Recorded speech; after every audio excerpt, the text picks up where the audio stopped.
Financie o canal pelo Tipai, link na descrição.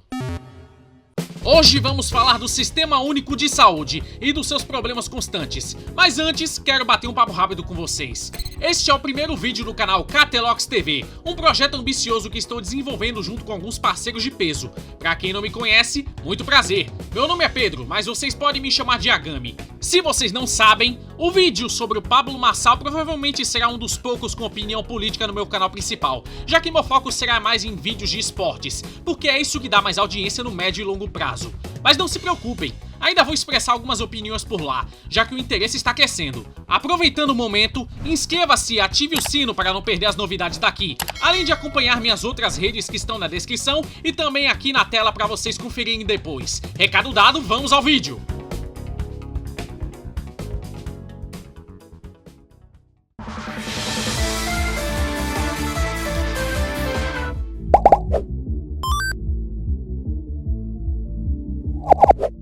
Coisa mais ineficiente que o Sistema Único de Saúde? Fala sério, comparado a um sistema de saúde pago, o SUS consegue ter um dos piores desempenhos quando se trata de cuidados médicos, filas imensas, exames e até mesmo cirurgias. Vendo o desenvolvimento da saúde de um tempo pra cá, é capaz de perceber que acabou decaindo drasticamente. Não me entenda mal. Eu sei que muita gente considera esse sistema de saúde pública necessário, mas não dá pra negar. O SUS está longe de ser decente e carece muito de profissionalismo, especialmente com as longas esperas. E ainda tem que torcer pra não ser mal atendido, porque é bem possível que eles simplesmente joguem sua ficha médica no lixo só pra encerrar o plantão mais cedo. O Brasil, um país com desenvolvimento humano pífio, ainda tem muitos influenciadores de pouca relevância que defendem o SUS com unhas e dentes, mesmo com problemas como falta de saneamento básico, ruas esburacadas, falhas na segurança pública e corrupção exagerada. A justificativa deles é sempre a mesma: pelo menos temos o SUS. Pode colocar um filtro, mas isso não muda a situação. Pode tentar maquiar, mas o problema, ele continua lá. E não adianta tentar esconder. Meus amigos, o brasileiro médio QI 83 não consegue viver sem estar numa grande ilusão que é a mente de um morador de comunidade no Rio de Janeiro. E todos os problemas envolvendo o nosso país, isso não seria possível se não fosse por um bando de traidores da pátria que não perderam a chance de serem oportunistas. A revolta da vacina foi uma resposta ao péssimo serviço público do governo federal da República dos Estados Unidos do Brasil. O presidente da época, Rodrigues Alves, tomou uma série de decisões urbanas e sanitárias, pois isso estava prejudicando o desenvolvimento da capital e do país. Os grandes navios tinham dificuldade de atracar, já que os cais eram pequenos e precisavam de barcos menores para transportar as cargas, que depois eram levadas pelas ferrovias. As ruas estreitas, herdadas no período colonial, também dificultavam a circulação, e com esse fluxo constante de navios, a transmissão de doenças ficou facilitada. A solução era ampliar o porto e as ruas, mas para isso, muitas casas precisaram ser demolidas. Imagine só, você sai para trabalhar e quando volta sua casa foi derrubada. Essa decisão trouxe várias consequências. Os aluguéis ficaram caros, a inflação disparou e o desemprego aumentou. A população mais pobre ficou sem onde morar e teve que se mudar para os morros e subúrbios. No dia 9 de novembro de 1904, o jornal A Notícia publicou um plano que regulamentava a vacinação obrigatória. Médicos particulares eram oferecidos, mas com o atestado oficial. Escolas, hotéis, viagens, casamento e até o direito ao voto exigiam comprovante de vacinação, e quem não tinha pagava multa. A população ficou furiosa, oradores populares discursavam contra a obrigatoriedade da vacina, e por volta das 6 da tarde, estudantes começaram a se manifestar no Largo de São Francisco, fazendo discursos com humor e rimas. O grupo chegou à Praça Tiradentes, em frente à cavalaria da polícia, gritando: "Morra a polícia! Abaixa a vacina!" No fim, 15 pessoas foram presas, entre elas 5 estudantes e 2 funcionários públicos. Às 7h30 da noite, a situação já estava controlada, com a polícia ainda de guarda em Tiradentes. O tumulto foi tão grande que o governo precisou decretar estado de sítio, e até houve uma tentativa fracassada de golpe contra o governo. Eu acho incrível como os influenciadores deste país não conseguem passar um segundo sem trazer um discurso hipócrita ou contraditório. Falando assim, até parece o Nicolas Ferreira, mas sério, tem muita gente que falta bom senso. Defendem que o SUS é algo bom, gratuito e que ajuda a combater doenças que, em outros países, custariam caro para tratar. Eles ainda minimizam todos os outros problemas do Brasil, como a falta de saneamento básico, os preços absurdos de carros e gadgets, e sempre vem o famoso argumento: pelo menos temos um sistema de saúde gratuito, imagina ter que pagar o hospital. Sério, Tem gente que realmente acredita que o SUS é de graça, quando obviamente ele é mantido com dinheiro público e tributos, ou seja, o seu dinheiro. Esse mundo de fantasia que os influenciadores pintam acaba sendo decepcionante, considerando que muitas pessoas morrem esperando na fila. Sem falar nos vários casos de cirurgias feitas de forma errada e na negligência médica no SUS, que é revoltante. Tem até notícia no G1 sobre uma criança que teve que usar uma embalagem de bolo como respirador improvisado. É um nível de descaso e falta de profissionalismo absurdo.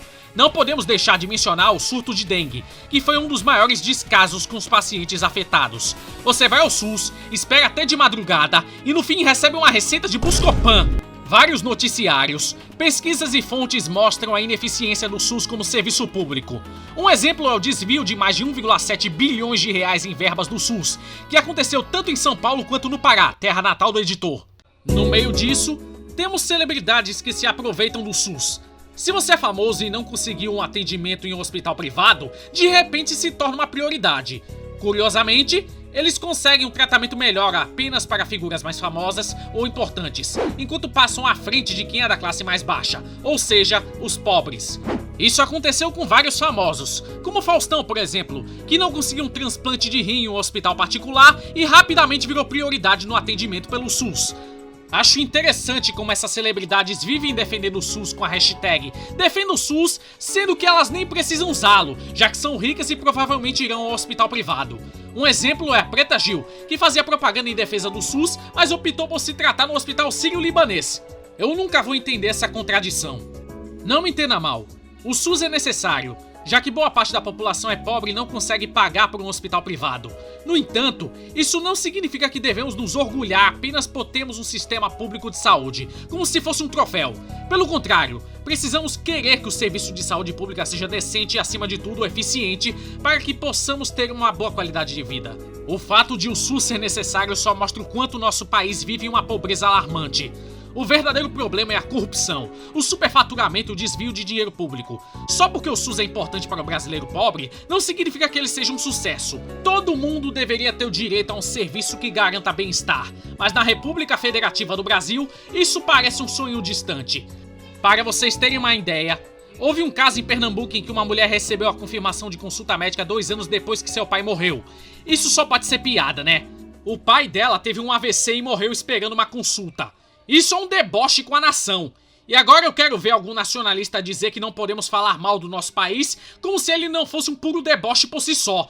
Do cidadão comum ao influenciador, todos sabem que o povo brasileiro é passivo e raramente reclama, mesmo quando há algo claramente errado. Se houvesse uma ditadura prometendo bem-estar social, o povo provavelmente aplaudiria sem questionar. Elegemos o Lula 3 vezes, e nem adianta pedir para o seu querido deputado ou político de estimação, seja de direita ou esquerda, que eles façam algo. A única coisa que eles fazem é emitir petições, ou no pior dos casos, criticar a hipocrisia do outro lado. Nenhum político no Brasil, independente de ideologia, faz algo realmente significativo pelo país. Talvez os do Partido Novo de acordo com o site Ranking dos Políticos, mas são uma minoria perante uma Câmara dos Deputados repleta da mais alta escória. Aliás, é interessante como os políticos de direita são campeões em crimes lesa-pátria. Eu vou falar mais sobre isso em um próximo vídeo. Eu entendo que o sistema de saúde dos Estados Unidos não seja um exemplo perfeito, com preços absurdamente altos, muita burocracia e dificuldade de acesso para quem não tem plano de saúde, o que complica a vida do americano médio. Mas precisamos lembrar que, só porque dependemos do SUS, não significa que ele seja perfeito. Negar as filas enormes, a infraestrutura precária e a quantidade excessiva de hospitais com problemas em equipamentos e sistemas não ajuda em nada. Apontar o dedo para quem critica a saúde pública também não resolve. Precisamos olhar para os problemas e corrigi-los. Claro que não é fácil, afinal, precisamos da colaboração do povo, mas como nossa população, infelizmente, costuma ser passiva, isso atrapalha bastante. Temos vários casos de corrupção, superfaturamento e, como mencionei antes, problemas com equipamentos médicos. Um exemplo foi o que aconteceu comigo. Tive o desprazer de esperar em uma fila enorme para ser atendido, e no fim, o aparelho deu curto e não funcionou. Tive que remarcar a consulta para o dia seguinte, para que meu parente pudesse fazer a cirurgia para tirar um tumor no dedo. Sem contar que no hospital que eu estava, quase não tinha funcionário. Digo e repito, se você quer defender o SUS, pelo menos tente resolver os problemas diários que ele enfrenta. Não é porque o SUS foi uma conquista para os brasileiros, ajudando a resolver problemas de saúde para os mais pobres, que você deve atacar quem aponta os problemas do sistema, especialmente nas áreas fiscal e orçamentária. A todo momento, vemos escândalos de corrupção envolvendo o SUS, desde propina até superfaturamento. Temos casos absurdos, como gente recebendo propina para furar a fila. Sabe o que é mais bizarro? São os hospitais apresentando 300 mil falhas na assistência. Cerca de 90% dos brasileiros consideram a saúde no Brasil ruim. E quanto ao atendimento, 73% das pessoas dizem que o SUS não oferece o mesmo tratamento para todos. Muitos dos gestores são ineficientes e despreparados. Nem preciso falar dos surtos de dengue no Brasil, que foram uma das piores gestões de saúde. Uma vergonha nacional no governo Lula. A ministra da Saúde na época chegou a dizer que a culpa da dengue era do clima e que a vacina não resolveria o problema. Criticaram tanto Bolsonaro sobre a Covid-19, sobre o fato de ele nem se preocupar em lidar com a pandemia, e agora estão fazendo a mesma coisa. Veja só, até ontem estávamos numa crise sanitária no Brasil, e a esquerda só quer falar do Bolsonaro. Ai, porque vocês estão tirando proveito da situação para fazer politicagem. Quando era com Bolsonaro, portais, notícias, influenciadores e atores famosos viviam batendo nele diretamente. Teciam críticas quase 24 horas por dia com o nome dele. Mas agora a esquerda está simplesmente calada com o fato de o Luizinho Nove Dedos simplesmente ignorar a dengue e diminuir a contratação de agentes comunitários. Deixa eu te dizer uma coisa. Escuta bem e presta atenção em mim agora. Conseguiu? Ótimo. Vamos ser realistas. Eu até poderia ser otimista e acreditar que tudo isso pudesse gerar protestos pelo país, como nas jornadas de junho de 2013, e finalmente trazer um futuro melhor para a saúde no Brasil. Mas isso não vai mudar. Nem de longe, meu amigo.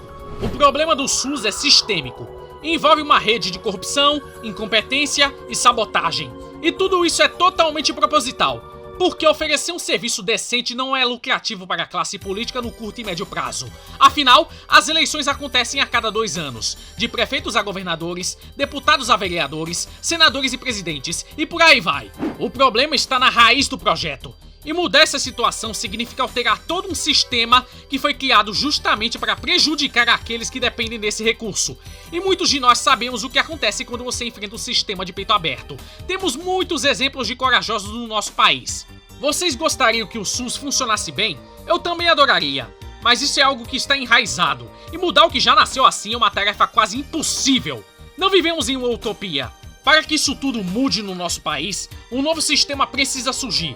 E uma única pessoa claramente não vai conseguir carregar esse peso sozinha. Apenas escolha com sabedoria os caminhos que você vai seguir e acredite no que você considera certo. Esse é o Brasil Sem Filtro. O país que todo mundo conhece, todo mundo vê com os próprios olhos todos os dias, mas ninguém se importa em mudar a situação. Pense nisso.